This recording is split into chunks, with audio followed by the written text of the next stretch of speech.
We do not pass titles by illusion, we do not crown fiction, and we do not protect deception. The crown is no stage, and we are not actors in a scripted play. On the frostbitten Thursday morning of December 12th, 2025, precisely at 9:04 a.m., the long-standing silence that had engulfed the British royal family was finally broken, not by King Charles, nor by Prince William, nor by Princess Catherine. It was Sophie, Duchess of Edinburgh, long considered the quiet spine of the monarchy, who stepped into the symbolic breach left by Catherine's public absence. With Catherine occupied with the Together at Christmas royal concert and charity schedule, Sophie delivered a rare, uncompromising statement from the crimson drawing room of Windsor Castle. The timing was intentional, the tone was sharp, the message was absolute and final. The royal family was drawing a bold red line around its legacy, its lineage, and its laws. What had once been a whispered rumour, a fringe theory clung to by obsessive tabloids and social media detectives, in just days metastasized into a full-blown institutional reckoning with the woman known only as Dell. Meghan Markle was reportedly preparing to go public with what she claims is proof that she did not give birth to both Archie and Lilibet. Suddenly, the Crown was forced to confront a scenario loaded with constitutional implications. A royal couple in self-imposed exile, a nation fixated on succession, an institution built on centuries of carefully traceable bloodlines. But what made Sophie's intervention extraordinary was not just what she said, it was how she said it. For years, Sophie, the former PR executive turned Duchess, had embraced a support role within the firm. Steady, unshowy, and fiercely loyal. She was often the one entrusted with delicate assignments where discretion outweighed glamour. But today, she was not quiet. In her brief address, recorded and distributed to all major networks within 30 minutes, she did not mention Meghan Markle by name, nor did she use the word surrogacy. But the context was unmistakably clear. The titles and honours extended to the next generation are not decorative heirlooms, passed along for sentiment. They are constitutional markers of responsibility, lineage, and public trust. Any disruption to their foundation is not a private matter. It is a direct threat to the constitutional integrity of this nation. This was the firmest line drawn since the fallout of 2020. But this time, no olive branch was offered. This was not the family trying to manage public perception. This was the Crown asserting the rules of its own survival with unflinching authority. As many noted, Princess Catherine, the royal family's modern icon of steadiness, was not the one to make this statement. Sources confirm she is currently in final rehearsals for the Together at Christmas concert at Westminster Abbey, where she is expected to host war widows, refugee children, and NHS frontline workers in a high-profile event to be broadcast on Christmas Eve. The decision not to engage publicly in the scandal is, according to insiders, not avoidance. It is prioritization. She carries the symbolic heart of the monarchy this December, one palace aide said. But when it comes to protocol, bloodline, and succession, Sophie's statement is law-speaking, not sentiment. And it's true that despite Catherine's enormous popularity, Sophie carries a quiet authority all her own. As the wife of Prince Edward and the only daughter-in-law personally mentored by Queen Elizabeth II, Sophie's role has always been deeply rooted in institutional memory. It is no accident that she, rather than Charles or William, was chosen to deliver this warning to Harry and Meghan and to the world in private. Prince Harry, several palace contacts describe, is restless and increasingly erratic. Sources close to the family claim he has reached out through intermediaries over the past 72 hours, attempting to explain the surrogacy situation before any potential televised interview airs. But here's where it becomes both complicated and deeply psychological. Harry is not trying to save Meghan, one insider told us. He is trying to save the children's titles. The only negotiation he is attempting is not about public reconciliation. It's about retaining royal legitimacy. Because if that collapses, so does Archie and Lilibet's connection to royal power, and that nuance is critical. Harry, once the insurgent royal who claimed he wanted nothing to do with the monarchy, is now reportedly desperate to preserve the royal status of Archie and Lilibet. Even if it means re-engaging with the very system he once rejected, he is playing both sides, denouncing the institution publicly while lobbying it privately for favours, according to sources. His approach in recent days has been cautious, but transactional, a quiet offer to relocate to Windsor for a reset, a willingness to distance himself from press activity. Even a rumoured formal letter sent to Charles offering total media withdrawal in exchange for guarantees that Archie and Lilibet's titles remain untouched. As of now, there has been no reply from the monarch, but Sophie's statement speaks volumes. Unlike Harry, Meghan Markle has gone completely dark. No social media posts, no public appearances, no podcast teasers. Hollywood insiders report that projects once attached to her name, including a planned Netflix docu-series on motherhood, are being paused indefinitely. The Duchess of Sussex has always been deliberate in her image-making, but this silence, according to former staffers, is not strategy, it is survival. She doesn't have a playbook for this, said a former PR consultant. She is not fighting the narrative because she doesn't control it, and she knows that once evidence surfaces, spin no longer matters. Meghan's psychological profile, as described by multiple former staffers, centres on narrative construction, a deep need to frame, contextualise, and emotionally justify her decisions. The surrogacy cover-up, if true, was never about malicious deceit. It was about control, presentation, and protecting both image and influence. But once control is broken, it is nearly impossible to reassert, especially when the monarchy itself begins to mobilise. What makes this moment different from previous Sussex scandals is its institutional nature. The monarchy has endured documentaries, books, tell-all interviews, and viral social movements, but none of those ever challenged the bloodline. Now, the Crown faces a direct assault on the integrity of succession, a legal and constitutional issue, not a PR one. If Archie and Lilibet were not born of the woman listed on official records, succession becomes a matter of fraud, not freedom. Lord Alton, a constitutional historian at Oxford, stressed, fraud, even in royalty, is non-negotiable. The stakes are not emotional, they are existential. That's why Sophie spoke. As the Queen once said, the Crown must endure, and today it is speaking in a voice that rarely rises. One of law, consequence, and preservation. As the Duchess of Edinburgh's statement reverberated across media channels, a different kind of tension began brewing across the Thames. This time, it is in Parliament. Though the British monarchy operates as a constitutional institution removed from daily political affairs, matters of succession, legality, and title legitimacy fall squarely under parliamentary oversight when public trust is at stake, and this, as one MP bluntly described, is no longer palace family drama. This is now a national legal grey zone. By midday on December 12th, just hours after Sophie's broadcast, 3 separate Conservative and Labour MPs filed formal questions to the Privy Council regarding the verification process for royal births, especially in cases involving assisted reproductive methods or international birth records. The tone wasn't accusatory, it was cautious, but unmistakably alert. One particularly notable voice came from MP Harriet Norrington, a staunch constitutionalist and moderate Tory backbencher. Speaking on the floor of the House, she stated, "We owe our constitutional monarchy not only our respect, but our vigilance. If there is even the appearance of fabricated records tied to the royal line of succession, it is our duty, not our preference, to investigate its mastery." The Home Office, normally silent on royal matters, issued a brief holding statement deferring to Buckingham Palace and awaiting clarity on legal documentation.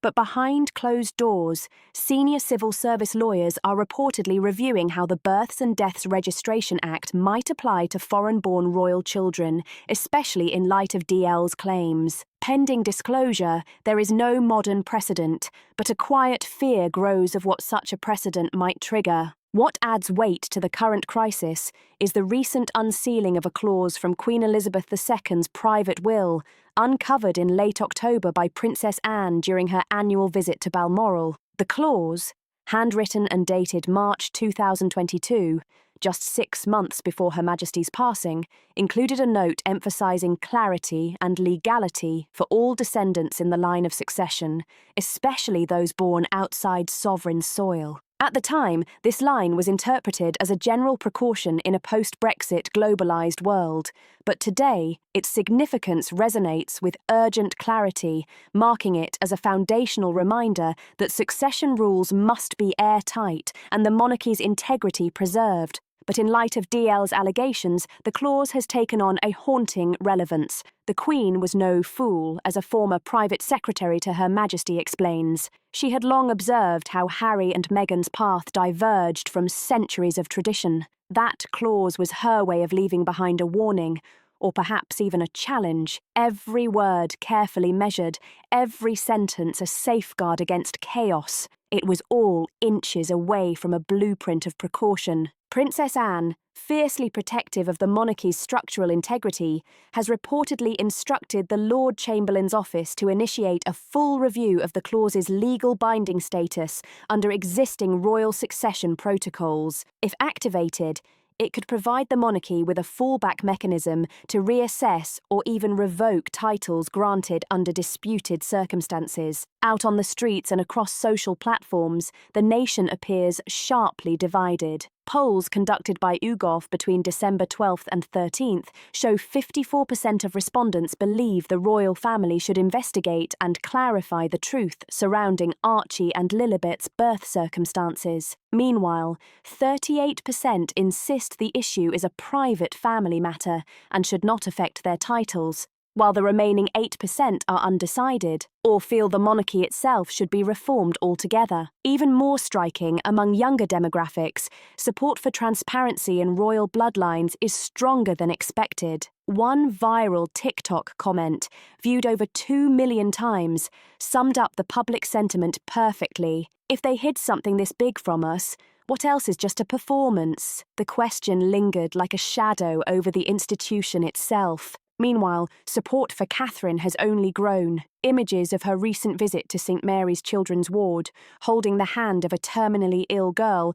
while singing Christmas carols, have dominated Instagram and front pages alike. Without saying a word about the scandal, she has, as one headline put it, reminded the nation what authentic royalty looks like: grace, presence, and quiet authority in the midst of chaos. According to a source within Meghan's former PR circle, she has been advised to remain completely silent until after DL's rumoured televised sit-down airs. Any preemptive denial, they warn, could be used against her legally if documentation proves credible. She has reportedly ceased all contact with multiple US outlets that once supported her narrative and is now operating exclusively through one attorney and a personal crisis manager. No scheduled public appearances remain for December. Even the annual Arco Well Foundation holiday statement has been postponed. Yet the silence may be doing more harm than good. Within Montecito, insiders say Meghan and Harry are experiencing deep tension. Harry blaming her team for letting the situation spiral out of control,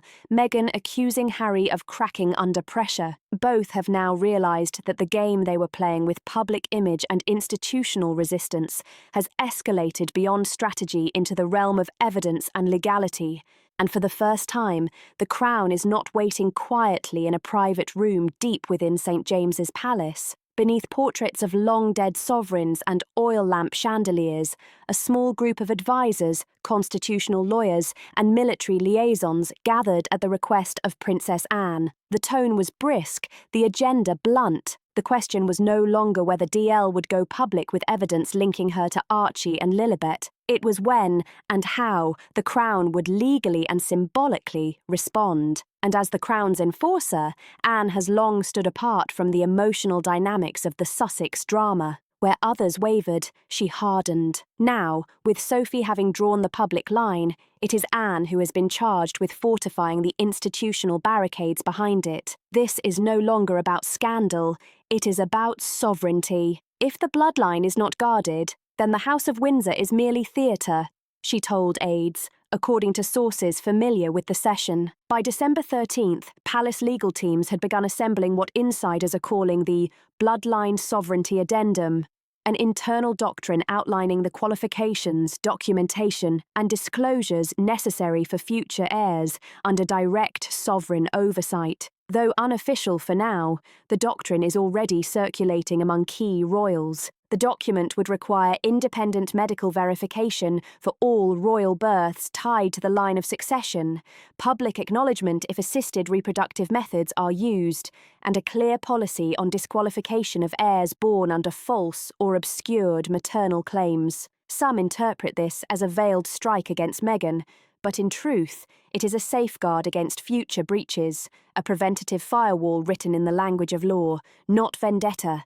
Quietly, changes are already underway. Archie and Lilibet's honorary military associations, awarded ceremonially in 2021 during the Platinum Jubilee, are now under internal review by the Royal College of Arms. Citing uncertainty surrounding eligibility, even though symbolic, these honours convey continuity, and any question weakens the entire monarchical facade. Princess Anne herself, head of several royal military patronages, has taken the lead in reassigning ceremonial duties for the 2026 trooping. Archie's symbolic banner has been removed altogether, replaced with that of Lady Louise Windsor. It is a silent gesture, but a deeply telling one. Harry has reportedly requested a private arbitration session with King Charles before Christmas, offering to sign a long-term no-media clause in exchange for retention of his children's royal status. Anne reportedly opposed it immediately,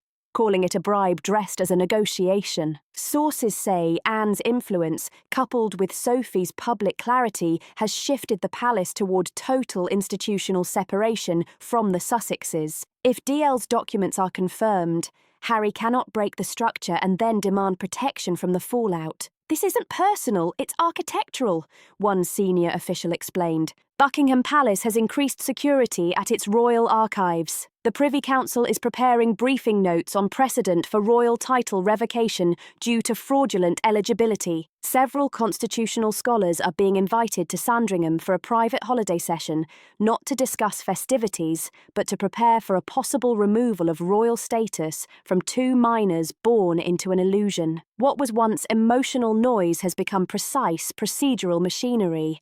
Princess Anne now leads that machinery with the cold efficiency of a woman who knows exactly what is at stake. Not public opinion, not familial repair, but the structural survival of the monarchy itself. If loyalty was once the invisible currency of the crown, December 2025 marked the moment it collapsed fully in public view. Following December 6th, when Princess Catherine suffered a near-fatal allergic reaction during a royal dinner, and the arrest of Camilla's trusted bodyguard Ali Plunkett, a subtle yet profound shift occurred in security and power. Prince William didn't wait for permission. On December 8th, just 48 hours after Catherine's recovery, observers noticed immediate changes. A black, unmarked SUV began tailing the princess's car convoys. Her walkabouts were now surrounded by figures with earpieces, moving in coordinated flanks. Most telling of all, Thomas Ainsworth, former Royal Air Service officer and Catherine's senior personal protector since 2016, returned fully armed and UN badged, working not for the King's office, but under Prince William's direct orders. Kensington Palace confirmed Catherine's close protection unit was rebuilt from scratch with ex-military and counter-infiltration specialists. All vehicle movements are mirrored by decoys. Digital surveillance for her itinerary is now isolated from the broader royal household system. "This isn't precaution," admitted one senior aide. "This is a lockdown." Catherine is now treated as a potential internal target. The turning point reportedly occurred during a closed-door strategy session at Windsor Castle on December 9th. Present were King Charles, Prince William, and Princess Anne. What should have been a security debrief turned into a confrontation. William's voice, cold and clipped. "You shifted her protection to cover your Singapore tour. You left her exposed. Now she's recovering from poisoning, and you want to carry on as if it's just miscommunication." Charles tried to explain the threat was unseen. Protocols followed, no evidence of malicious intent. Anne, usually diplomatic, cut in sharply. "You're right, Charles. There's no clear evidence because we buried it." Witnesses described the room as frozen. William walked out first. Charles sat alone for 15 minutes before requesting brandy at 10:35 a.m. On the surface, the palace moved forward with holiday wreaths, toy drives, and charity concerts. Behind the scenes, however, the architecture of power was being redrawn. The Wales household now operates on a standalone security channel, refusing shared planning tools with Clarence House, relying on independent medical staff for Catherine and the children. This is the most profound internal shift since Queen Elizabeth's passing, not through decree, but through quiet assertion, and it is already working. On December 10th, Catherine appeared publicly at a paediatric hospice. She looked thinner, cheeks slightly hollow, yet smiled. She knelt by a boy with leukemia, held a girl's sketchbook and told a nurse, "I'm just grateful we're here today." A mother of 3, having nearly died days earlier, showing up with grace, went viral instantly. By December 11th, the hashtag #ProtectCatherine had overtaken political news on X. TikTok exploded with breakdowns of the timeline, security shifts, and side-by-side footage showing Catherine's appearances before and after her allergic reaction. One viral comment summed up the nation's awe and collective relief. They tried to silence her. She answered by standing taller than ever. Public polls revealed that 72% of Britons believe the palace is hiding something. Meanwhile, 65% support William's decisive move to rebuild Catherine's personal guard. Only 18% think Camilla should remain active in royal duties. And then came the headline from the Daily Mirror: "The princess has her own army." As these seismic shifts unfolded, one figure vanished completely: Camilla. Since December 7th, the Queen Consort has not been seen publicly, her calendar wiped clean for rest, her office refusing all comment. But palace insiders hint at something far more deliberate. Her senior secretary resigned on December 10th, leaving a gap in command. All communications between her and the Wales household reportedly ceased. Even King Charles is said to communicate with her only through intermediaries. She's not just under scrutiny. One courtier described her as radioactive, a maxed-out ascension, a total loss of influence. Meanwhile, a quiet tension gripped the Montecito estate of the Duke and Duchess of Sussex. No motorcade arrived, no publicist entered. The gates remained locked tight. Inside, according to sources close to their legal team, Meghan Markle had stopped speaking entirely, silent publicly and internally. Where once there had been careful media coordination, calendar management, and narrative control, there was now only triage. The Arco Well Foundation paused all year-end press engagements. A planned wellness brand partnership announcement was abruptly cancelled. Netflix executives, once enthusiastic about a second docuseries, have gone completely dark. The Duchess, once commanding every room she entered, now spends hours alone in the library.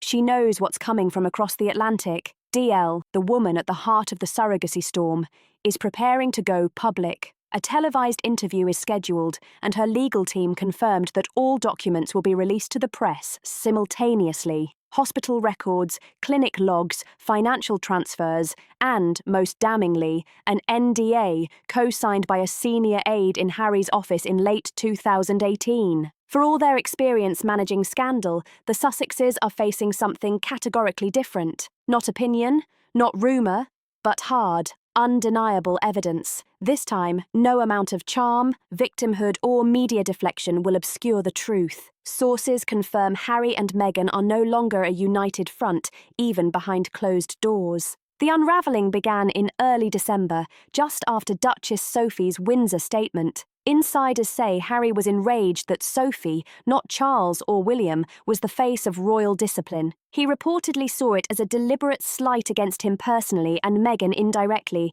but Meghan saw it differently. For her, Sophie's statement signalled that the royal family had finally stopped playing politics. She understood the weight of the moment and the peril it posed to her carefully crafted image. She turned inward, blaming Harry. She told him he should never have trusted DL, that he failed to contain the secret, that it was on him. In response, Harry lashed out, not at Meghan, but at the palace. On December 9th, he allegedly tried to reach William through an informal intermediary, hoping for a brother's clarity. William declined. That closed the final door. Meanwhile, in a private London townhouse, DL's team is rehearsing history. The woman whose identity remained sealed for 6 years is now fully protected by legal counsel, private security, and international media contracts. Her interview will air live, unedited, unfiltered, with the simultaneous digital release of over 70 pages of evidence detailing the arrangement. She claims it took place between herself,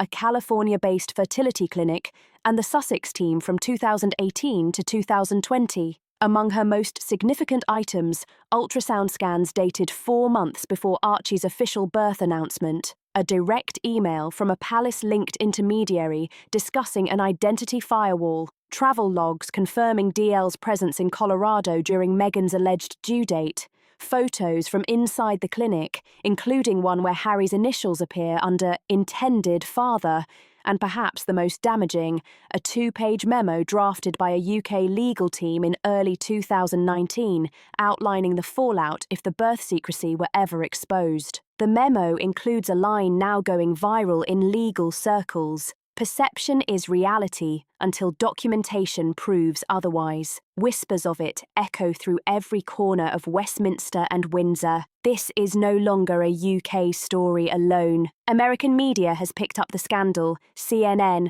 The New York Times, and even The View, framing it as a transatlantic breakdown of royal credibility. Questions swirl around Lilibet's US birth registration, which lists Meghan as the mother. If proven false, legal experts say it could trigger investigations into documentation fraud. Her birth record has already been used for visa renewals, charitable registrations, and business filings. Meanwhile, in Canada, where Harry and Meghan briefly lived in 2020, politicians are urging review of any tax benefits or security protections granted during their stay in case they were based on false royal claims. Buckingham Palace has declined all comment. Quietly, lawyers are drafting contingencies for full royal title revocation. At the heart of this collapse is a psychological portrait of 2 people on diverging paths. Harry, insiders say, has become haunted. He sleeps irregularly, walks the gardens at night, and has been spotted alone in public without security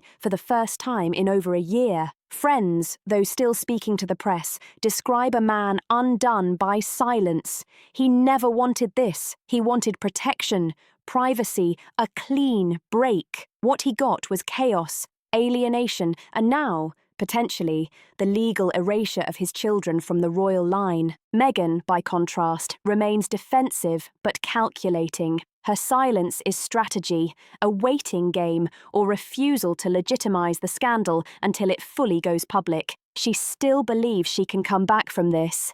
She's not thinking about monarchy. She's thinking about Netflix, future deals, and how to reframe everything once the worst passes. Hollywood is pausing too. A planned biopic-style limited series on her motherhood journey has quietly been dropped. Several investors in her lifestyle brand, American Riviera Orchard, have pulled out, citing reputational volatility. The very machine that once lifted her is turning away, not from scandal, but uncertainty. As DL rehearses, as producers wire her up, cameras are positioned, and anchors prepare, one truth becomes unavoidable.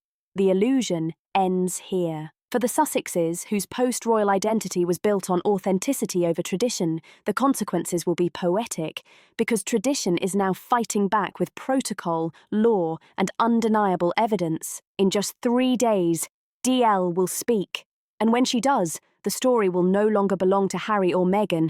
It will belong to history. Westminster glowed beneath an overcast sky as MPs entered the House for a special closed session on constitutional continuity. Conversations rarely heard aloud began to unfold, not about diplomacy or foreign policy, but lineage, legal recognition, and the limits of royal trust. For the first time in over a decade, Parliament is seriously considering reviewing royal succession documentation, especially for heirs born abroad or under non-traditional circumstances. The triggering concern, DL's expected revelation of forged maternal records and private arrangements potentially bypassing British registration laws. This is not rebellion, it is restraint. The government remains loyal to the monarchy, but must weigh legality carefully. At the same hour, King Charles III left London for Sandringham, declining all scheduled meetings. The palace's official line, seasonal rest. Insiders know the truth. Charles is preparing emotionally and constitutionally for a crisis unseen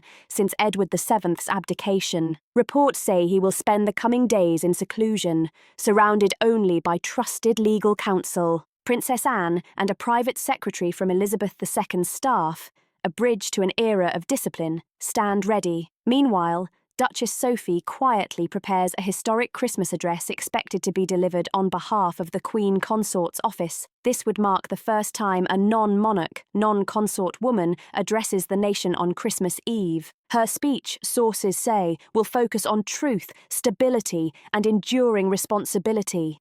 Behind the elegant language lies the clearest message yet. The Crown will not bend for convenience, scandal, sentiment, or even family. At 8 p.m. London time, the world watched as DL finally stepped into the light. Seated across from a respected BBC anchor in a room stripped of royal glamour or sensationalism, she told her story, measured, emotional, but surgically precise. Her words were backed by documents, scans, signatures, confidential clinic logs, and a directive confirming Meghan Markle was never the woman who gave birth to Archie or Lilibet. I was told my name would never be known.